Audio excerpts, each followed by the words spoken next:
The important thing is to take action, because the biggest addiction and the biggest thing that's going to hold us back is being comfortable. Being comfortable. In our comfort zone. And staying within our comfort zone. That can be the biggest thing that's going to hold us back, because we're so concerned about, again, being safe. But unfortunately, being safe is not going to move us forward.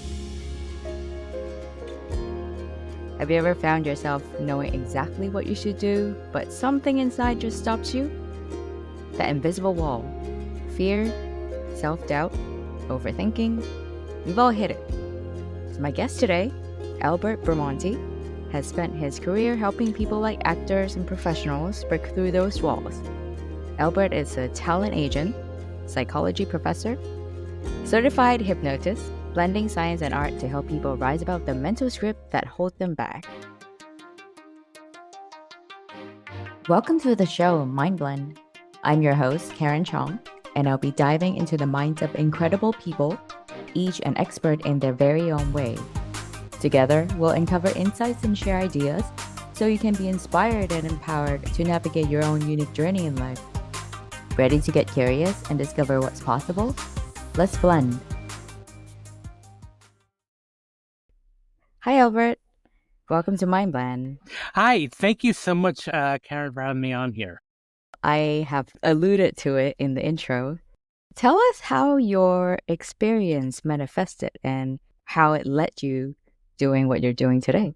The one thing that I got started with is, I've always been curious about human behavior and human nature, even as a child. As a child growing up, I was very much interested in human beings and why people did what they did. So I always asked a lot of questions. And I think this is where being yelled at a lot as a kid, sometimes being a nosy child, sometimes comes into handy now, because I was always curious about people.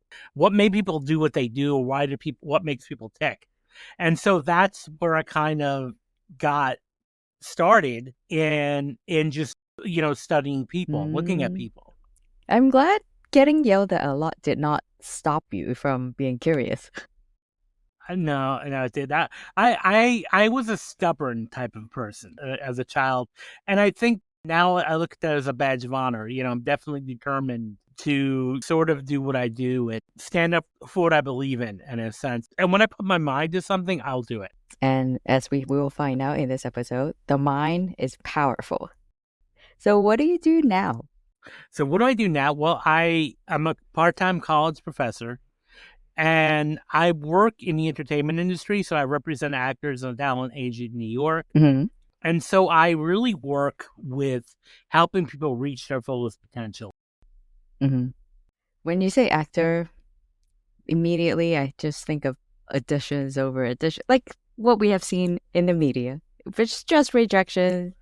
Like you can't really break through and it's just frustrations. So I feel like you have nailed in the one group of people that really need help with self-confidence, self-sabotaging, and imposter syndrome.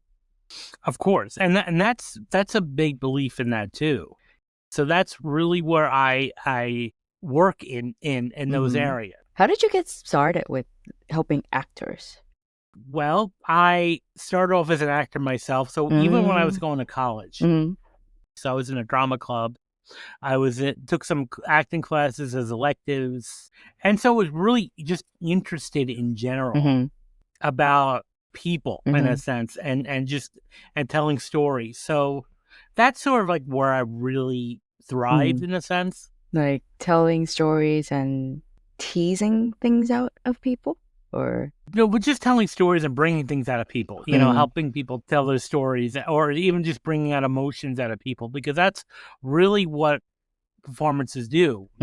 They elicit emotion, whether it's comedy or drama to make people think or reflect. So, or it's bringing things out of people. And I was just very interested in that, aspect of things. But I really didn't necessarily identify as an actor myself. Oh, okay. Yeah, it was just not for me in a sense, but I really enjoyed being around people. Yeah, it's not for everyone, I guess. Yeah, it's definitely not. But I enjoyed being around actors. And so I was like, okay, if I can't be an actor, I want to work with actors. And so that's really where I started. Uh-huh. We're gonna be generalizing a lot here. What are some of the patterns that you see in actors who are getting the gigs compared to the ones who are not really? The one thing is a growth mindset is important, Mm-hmm. and really having the ability to be coachable, directable, and the ability to learn. Mm-hmm. And so that's very important to really have that growth mindset. Mm-hmm. Is really that Mm-hmm. the aspect of having a growth mindset, the ability to really set foot into things and Mm-hmm. be persistent, tenacious, resiliency, Mm-hmm. being coachable is extremely important, but also having good business sense. Mm-hmm. And we call that trait personality trait conscientiousness. Mm-hmm. So tell me more about growth mindset. I know not everyone probably understands the key of growth mindset. What is an example? I think the important thing is to really have that ability to grow, to be able to adapt, be persistent. So I'll give you an example. Let's say you're a student in school and maybe you don't get the grade on the assignment that you want. Mm. Okay, take a test, you don't do too well on it. Mm-hmm. A growth mindset would be the approach you would take as a student be, well, that was unfortunate. What can I do to do better? Do I need to study more? Do I need to ask for extra help? Do I need to go to tutoring? What do I need to do to get the better grade? Or what can I do to be better? Mm-hmm. Growth mindset are people that like challenges. Okay. Whereas if you have a fixed mindset, which is the opposite, you would think, I can't do this. That's it. I'm a failure. Mm-hmm. I give up. I quit. Mm-hmm. So a growth mindset looks at hardships or as challenges only. Mm-hmm. Hardships as challenges only. So hardships are things that help you grow. And and you can overcome them, and that you can work through them instead of being like the roadblock, like that's it. Yeah. Because again, sometimes when people get hardships, they give up. Yeah. They say I quit, or they just move on. Yeah. And that's something I wanted to ask about rejection when it comes to actors and actresses. And you probably have seen many of them getting frustrated from the rejections. So how do you approach them? Well, the important thing, the reality of the industry is that you're going to get more no's and you're going to get more yes. Yeah, that applies to not just acting too. It's like job searching nowadays. Well, job searching, anytime you put yourself out there, it sometimes may not go the direction you want it to go in.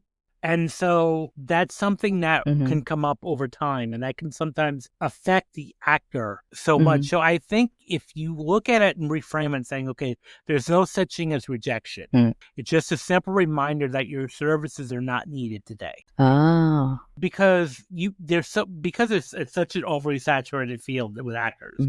And there's only a limited number of roles. So only one person can get the role. Yes. Which means that not everyone's you're going to get more no's than yeses. And a lot of times you could give a really great performance and a great audition or like a great interview even if in other fields. And that doesn't necessarily mean you're going to get the job.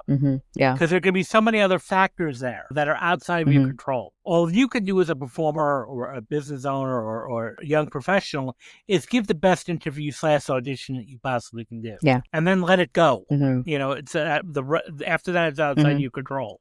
So two things that we can do is let it go when the audition is over, when the interview is over. As soon as you walk out of that, it's over. Move on. Your focus should be, okay, what's the next stop? What's the next, interview or audition I'm going to try to, work to get. So be focused on that.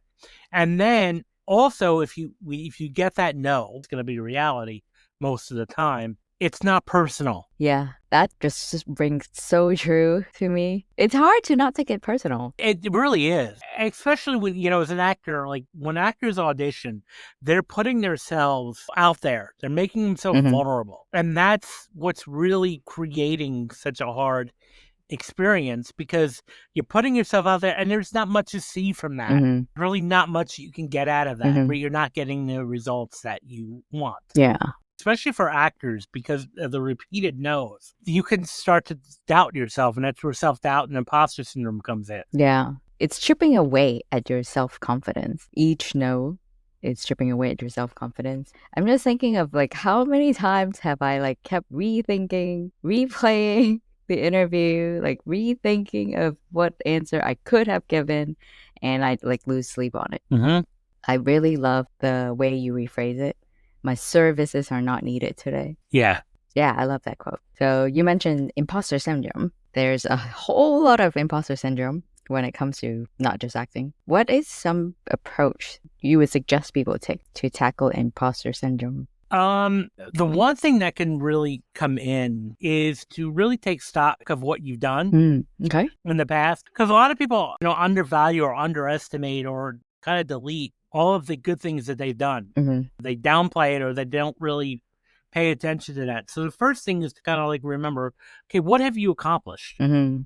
Most people downplay that. So it's like sometimes just doing like an audit of what your past accomplishments are first. That's the first thing to do. Mm-hmm. The next thing to do is to focus on getting a better peer system. Sometimes like a peer group is important because your crowd, your group is going to sometimes really define you.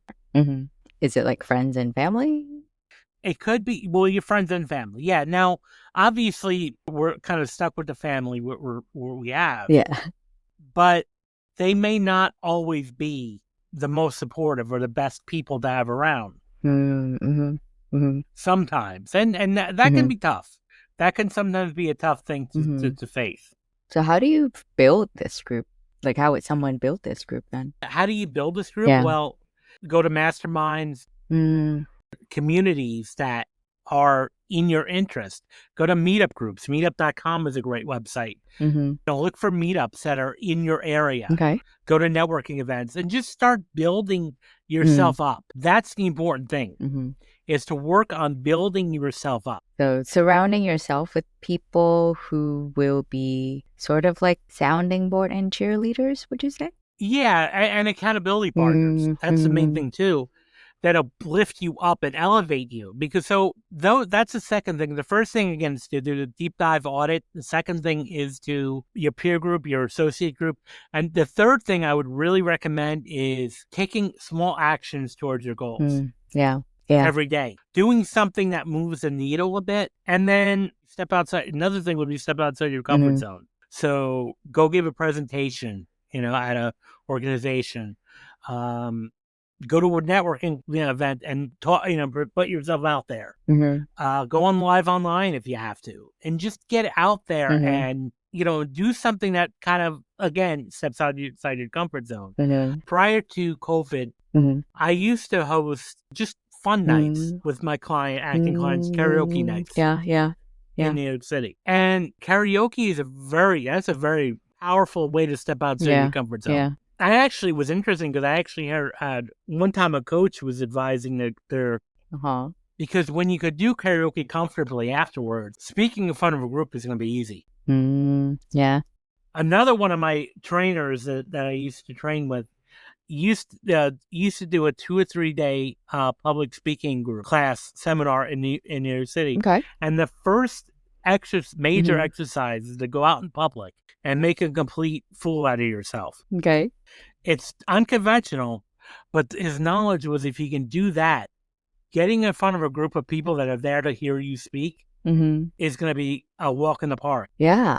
And a lot of people that did that were really uncomfortable in the beginning, by the end of the workshop were the most vibrant speakers because they were able to step outside their comfort zone. It sounds like confidence is definitely something you can train. Yes, it certainly is.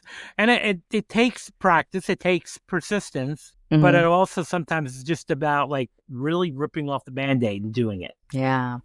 Ripping off the Band-Aid. If I were to think back on the first time I had to speak in public, I think that was in high school or something, compared to now. I haven't done much like large group speaking for many years though, so not quite sure. But at least talking to people I'm meeting for the first time, I'm a lot more comfortable with that. I'm doing podcasts right now. So it's definitely something you can train. What can people do to train that muscle? Like getting yourself out there and pushing beyond the comfort zone. Is there anything about psychology that you use to help people strengthen that muscle? Well, the one thing we have to talk about is fear. Now, fear is a very common protective mechanism, too. Yeah. It's what keeps us alive, but what's kept our species alive for hundreds of years, thousands of years. So the important thing is just to really understand that fear is there to protect us. And that's really the design. Yeah. So the one thing is, obviously we're not in danger as we were years ago, Mm-hmm. but we're now still, in a sense, while we may not be in physical danger anymore, we still have that fight or flight mode. Mm-hmm. So sometimes it could just be talking to our nervous system. Okay. And just getting us to really understand that we're not in danger anymore. Mm-hmm. So kind of calming yourself down? Yeah, exactly. We're calming down, and you thank even yourself. You would have the self-talk where you thank your brain for keeping you protected, but you'll be fine. Mm-hmm. And I wouldn't recommend someone just jump into the deep end automatically and do from zero to but I would say slowly start up. Mm-hmm. It's like, if you're using that pool as a metaphor, you start walking closer to the deeper end till eventually you're in that deep end. I wouldn't go directly into the deep end right away, especially if it's something that you really are working to overcome. You do it slowly. But the important thing is to take action, because the biggest addiction and the biggest thing that's going to hold us back is being comfortable. Being comfortable. Mm-hmm. In our comfort zone. And staying within our comfort zone. That can be the biggest thing that's going to hold us back. Mm-hmm. Because we're so concerned about, again, being safe. But unfortunately, being safe is not going to move us forward. Yeah, you're just staying in the same place because you're familiar with it, you're comfortable. Yeah. Not a way to grow. Absolutely. That's certainly not the way to grow. Mm-hmm. Certainly doesn't help you prepare for the next rejection. Mm-hmm. Now, I mentioned you are a certified hypnotist. Mm-hmm. How do you incorporate that into how you help your client? Well, hypnosis and hypnotism is really about working with your subconscious mind. It's like the part of you that sometimes will get triggered, not know why, or you start to experience such rise emotions, you may not know why. Yeah. So a lot of it is just really understanding what's going on in your brain and your subconscious mind, and that automatic part of your brain, the one that will sometimes you get the overwhelming sensations of doing something or an urge not to do something. And that may be due to your subconscious mind. Okay. So it's all about tapping into that resource, tapping into your subconscious or your reptilian brain, in a sense, your protective part of the brain. And that's so important. When people hear hypnosis, they think, the watch. Yeah, making you look like a check-in and all that fun stuff. Yeah.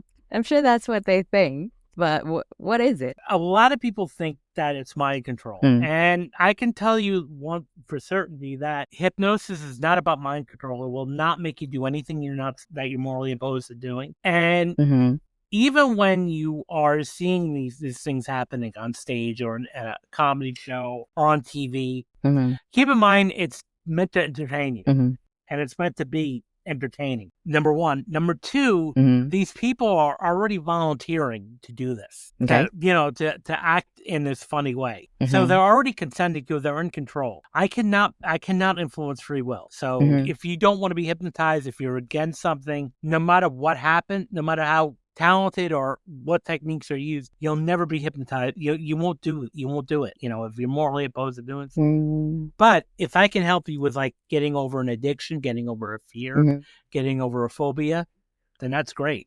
If I can help you even get out of your own way, in a sense, I become a better speaker, better actor. So a process and very often we use hypnosis every day. How? When you daydream and when you imagine something, you have something in your imagination. Okay. And that's all hypnosis is, using your imagination, really. Becoming just relaxed and really using your imagination. Yeah, I haven't thought about it that way. And that's really all it is, because what we might be doing is, we daydream and we imagine things randomly. We're doing this by design in a session. So I might get you to visualize the future. So visualize yourself doing a good presentation. Visualize yourself doing a great audition. Visualize yourself on a great interview. And everything's going well and all in your favor. Yeah. And you do this over and over again. And all we're doing is getting you into a flow state. So like a high state of concentration. That's what you call a trance. So it's not about being zonked out or sleeping. It's about really just an elevated, higher state of concentration and focus, being hyper-focused on something. That's a trance. Okay. So when you watch a movie, for instance, sometimes, a movie, if it's a good movie, You don't even realize that 2 hours went by. That's Yeah. a trance. You went into a trance. Or like when you read a good book and you get so caught up in the imagination of what the characters are doing. That's a trance. Mm-hmm. So we're doing that just by design. So it's a natural state we go into all the time. And we sometimes, even like when we talk to other people, Yeah. where if you ever notice, like when people start yawning, how everyone will start yawning with them. Yeah. I thought it was biology. Well, it is, but it's also a hypnosis process. It's just contagious because you see it, and now you get this urge to yawn. Or just like you come home and your partner or your family member says to you, "You look tired. You really need to rest." And all of a sudden you start to feel tired. But you were fine a minute ago. Yeah, yeah. What happened? Again, hypnosis right there. I'm reading a book called Drunk Tank Pink. Okay. It talks about that. If your name is something, it kind of subconsciously affects your behavior. So it's very similar. People say that, oh, you're tired. You think you're tired. It's a pretty interesting book. And even like, say someone gets, this is going to be a bit graphic, but let's say if you cut your finger and some people may not even notice they cut their finger because they're so busy doing something else. Yeah. And then when you start to look at maybe the blood coming out and all of a sudden it starts to hurt. Now it starts to hurt. Yeah. You were fine 2 seconds ago. Your finger was still bleeding. You just didn't notice it. So that's another example of that. Yeah, that's so interesting. Like I have had a few conversations on Mind Blend about how do you control your mind, how your brain is wired. Knowing yourself can help you, can be your compass. It can be that light so you can follow. And when you're lost, yourself is probably the best guide. Absolutely. What has been the most successful case you've had with your clients? The most successful case really is just when I see people overcoming their own limitations. And one of the actresses that I still work with now, when I had met her, she was already been acting for about 9 or 10 years now, but nothing. She wasn't booking anything. Oh, wow. And so she was starting to get that, do I quit? Which I could understand. That could be understandable why you may feel that way, to want to give up. So the important thing there, I'm glad, obviously glad she didn't. But I think the thing is once we got her to believe in herself, because outside of acting, she still is, works in a VP of merchandising for a large department store. Nice, cushy, nice job. But, and she has a lot of gravitas when you speak to her off camera. But when she was acting, she was very mousy and submissive in her technique, which signifies a confidence issue. Yeah. And so that's definitely a confidence issue that can sometimes come up there. And is she still not booking anything? No. So here's the thing. Now, after we worked with her to get her to kind of build that same confidence that she has outside of acting to her acting and adopt the same gravitas to the roles that she's performing, that's when she started booking. And she's been on shows like Orange is the New Black, Order, SVU, FBI. And that was a success story because she was confident. People can feel it when you're not confident, especially when you're trying to act. Like they know you're just doing the things you're supposed to do almost. Yeah. But not really living the character. Absolutely. So something we haven't talked about really. I want to go into self-sabotaging because one big reason for lack of confidence, I think, is self-sabotage. We all do it to some degree. Some people can control it better. Some just like let it go. Can't even stop. Like they can't pull themselves back. Yeah. Well, the important thing with self-sabotage, number one, it's a protective mechanism because it's oftentimes a response to the fear. Keep us safe. But sometimes, most of the time, keeping us safe means preventing us from moving forward. And so what self-sabotage is when you actually get your own way or be like almost a direct cause of you not achieving what you are intending to achieve. So it's like putting a wrench sometimes in your goals. That can sometimes be a thing. So why do you think we do that? Well, fear. Like how? A lot of it is fear. Or if we have our own limiting beliefs, like I can't do this. What am I? And the imposter syndrome too is like, well, who am I to do this? But a Mm-hmm. lot of times it could be the fear of failure or fear of success. Mm-hmm. The thing about self-sabotage or fear of success is that they're unconscious. It's not like we realize we're doing it. Mm-hmm. It's like we're not going around saying, hey, I'm self-sabotaging today, or I have fear of success. Most people don't realize that. And everyone's chasing success. Mm-hmm. That's not the issue. The issue often comes up, though, Mm-hmm. is that it's the outcome sometimes or what's on the other side of that success that can be scary. Tell me a little bit more about this fear of success, because that's new to me. I think it's the first time I hear Yeah, it. well, it's not so much, again, success. I mean, everybody's chasing success. Mm. But what often happens is the ability sometimes to move forward and the ability to, I guess you could say, being blocked or in a necessary, like, what is the consequences going to be? So if I'm more successful, that means I'm going to be more in the spotlight. That means I'm going to have more responsibility. That means my identity is going to change. So a lot of times we're comfortable in the identity we keep. Mm. Whether it be the struggling actor or the starving person, in a sense. Yeah. And to change your identity can be scary. Sometimes to change your ability to do things can be scary. Just change in general. So our brain, again, is designed to protect us and keep us alive. So it's going to do everything in its power to prevent us from having this fear. And therefore, well, let's just play it safe. I'm not going to do this. And you start to talk yourself out of things that may be really good for you. And you'll start to just talk yourself out of it. And that's why I tell people it's very easy to talk yourself out of things.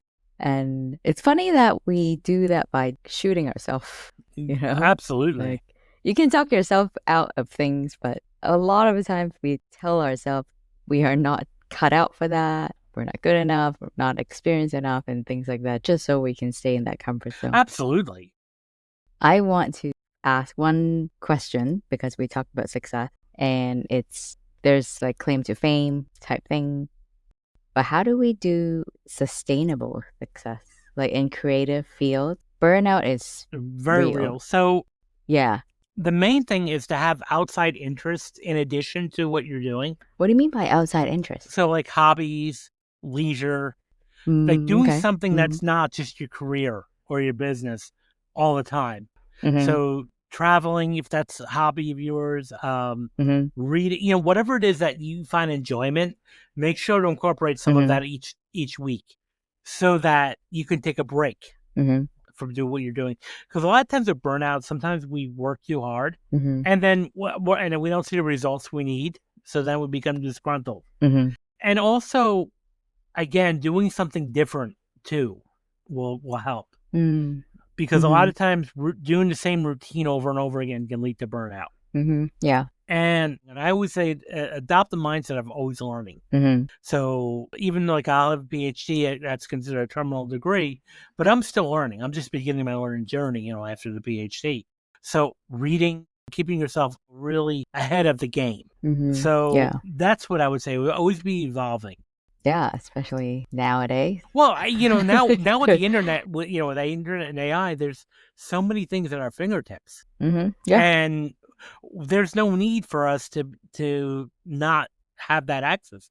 We can get it for sometimes free or low cost. I mean, YouTube is a very underutilized, I think, resource for learning. There's so much out there. So always be learning, I would say, is definitely, and be curious. And I always have that curious mindset too. Yeah.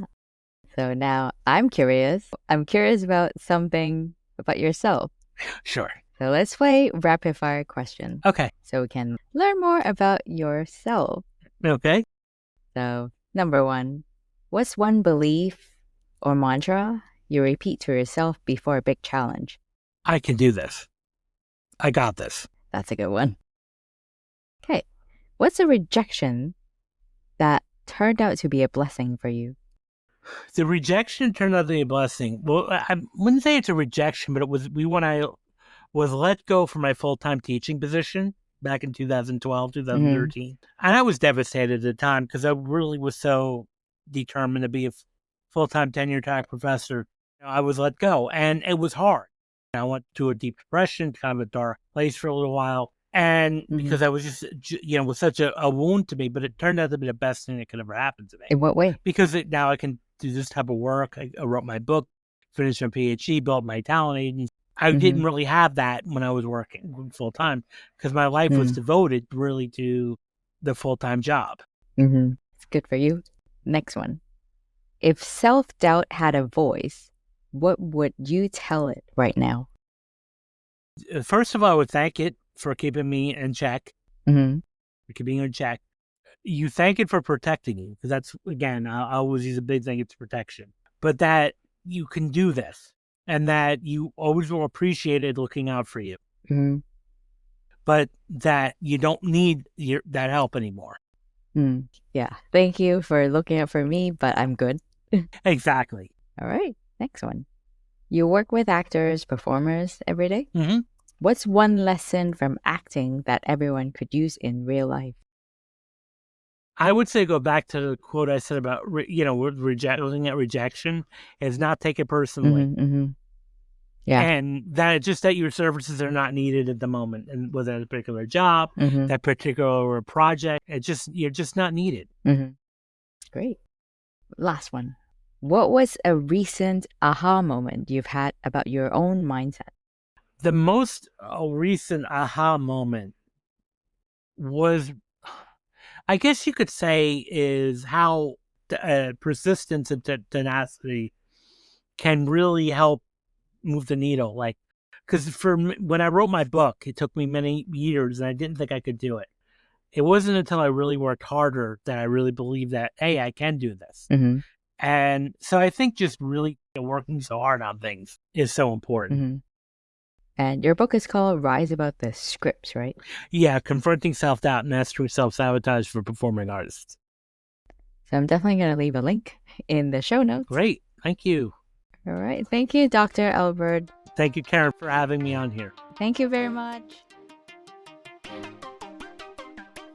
Thanks for listening to this episode of Mind Blend.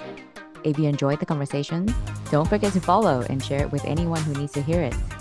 And let's keep the conversation going. Connect with me on LinkedIn or leave me a comment. Until next time, stay curious, keep exploring, and let's continue to blend our minds and discover what's possible.